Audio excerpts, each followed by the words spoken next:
Kahapon nga ay nag-viral yung lalaki na nagpatato sa noo ng Taragis Takoyaki logo.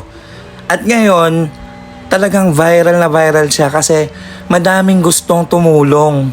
Lingid sa kalaman ng lahat, ang lalaki nagpatato ay nagngangalang Ramil. At siya ay napakabuting ama. Meron din siyang anak na may kapansanan. So, napukaw ang mga loob ng mga gustong tumulong sa kanya. At ito, yung mga tulong na gusto nilang ipaabot. Talaga namang nakakatuwa kasi merong magbibigay ng 100,000, may magbibigay ng 5,000, may magbibigay ng 10,000, may magbibigay ng 1,000.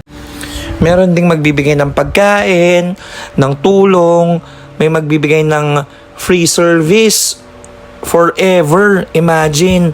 At may magbibigay din ng iPhone. Grabe. Talagang bumuhos yung mga taong gustong tumulong. Kasi nga, alam nila na ginagawa ito ng ama para sa kanyang anak.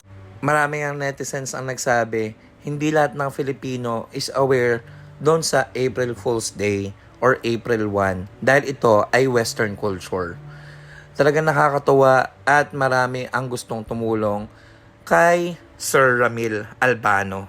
Saludo kami sa amang handang gawin ng lahat para lang sa kanilang mga anak. Muli po hanggang dito na lang mga kakamono. See you in the next content. Thank you so much. Gracias. Come on!